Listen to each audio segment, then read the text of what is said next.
Assalamu alaikum, dear students. Today we will discuss some basic concepts of macroeconomics. The first thing we will discuss today is types of goods. See,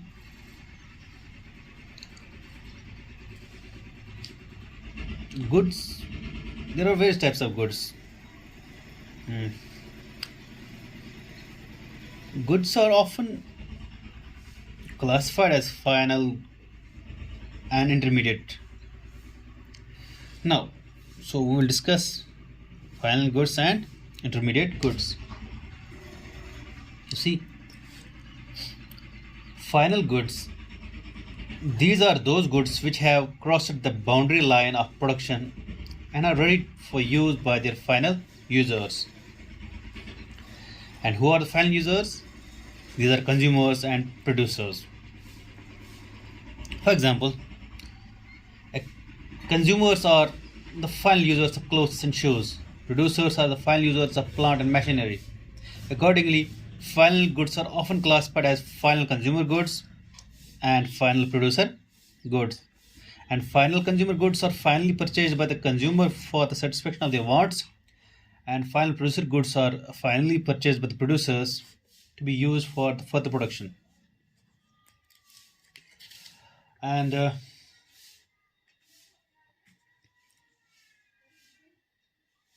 expenditure on final consumer goods by the households is also called consumption expenditure. Expenditure on final goods by the producer is called investment expenditure. Accordingly, expenditure on final goods is equal to consumption expenditure plus investment expenditure. Now,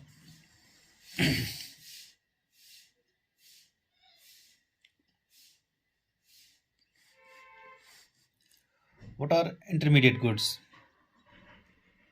See, having understood the concept of final goods, it should be easier to understand what intermediate goods are. This is how intermediate goods can be defined. Intermediate goods are those goods which have yet not crossed the boundary line of production.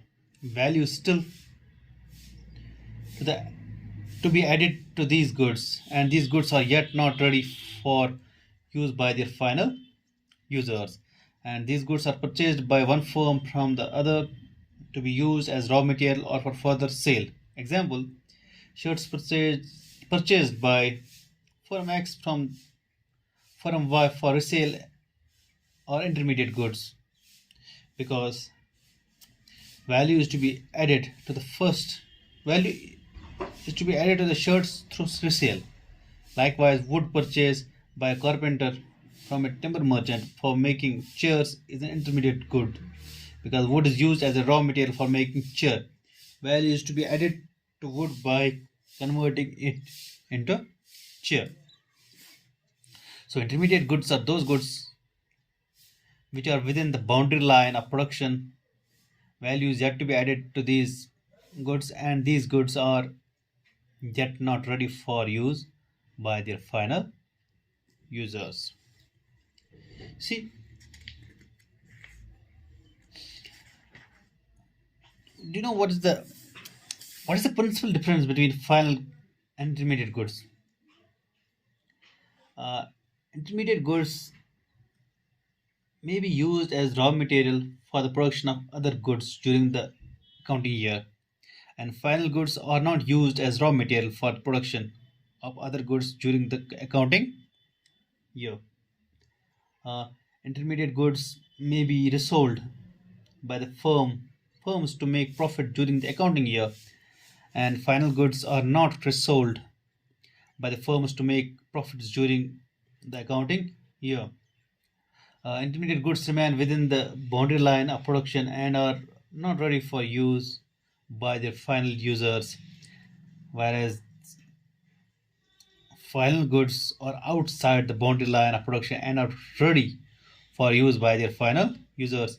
Value is yet to be added to intermediate goods, and value is not to be added to the final goods, and intermediate goods are not included in the estimation of national production of national income, whereas final goods are included in the estimation of national product or national income.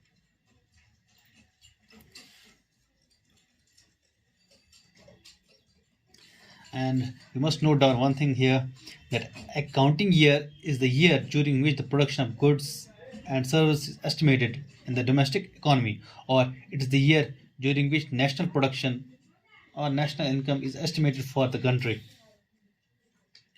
Now, what are consumer goods and capital goods? See, consumer goods are also called consumption goods. Consumer goods and capital goods are the two important categories of final goods. These are the two important categories of final goods. Let's understand the difference between these two. Consumer goods or consumption goods are those goods which are directly used for the satisfaction of human wants. These are not used in the production of other goods. Example, ice cream and milk used by the households.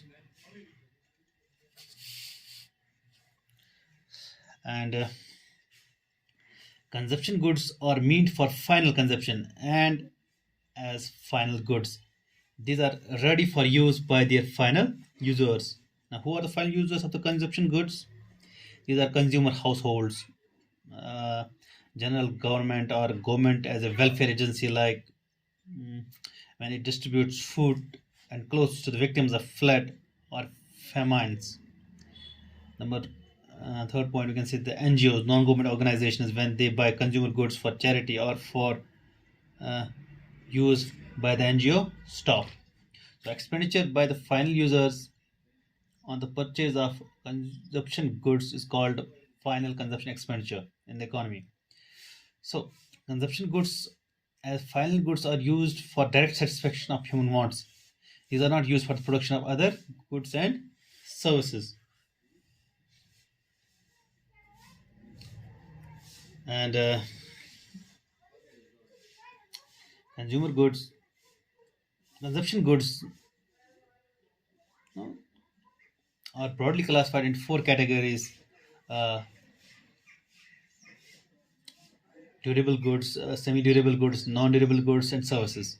Now, durable consumer goods are those goods which can be used for several years and are of relatively high value. Uh, these goods are used repeatedly before they are finished, like TV, radio, car, scooter, etc. And semi-durable consumer goods are those goods which can be used for a period of 1 year or slightly more. They are not of relatively great value, like clothes, furniture, crockery, etc. And non-durable or single-use consumer goods are those goods which are used in a single act of consumption. For example, bread you eat to satisfy your hunger is used in a single act of consumption, and same bread cannot be used again. Now, all these goods are of relatively low value. Ink, gas, milk, petrol, etc. are some of the examples of non-durable or single-use consumer goods. And services are those non-material goods which directly satisfy human wants. A few examples of services are the services of a doctor, lawyer, servant, domestic servant, etc. Now, capital goods. See, capital goods as final goods are fixed assets of the producers. These goods, like plant and machinery, are repeatedly used in the process of production for several years. Even nuts and bolts or nails and screws are used for several years, but these are not capital goods because these are of low value. In contrast, capital goods are of high value. Thus, only those fixed assets of the producers are taken as capital goods which are used in the process of production for several years and which are of high value. The capital goods are those goods which are used in the process of production for several years and which are of high value. These goods are fixed assets of the producer, example, plant and machinery. Now, these are some of the basic concepts of macroeconomics. Thank you very much.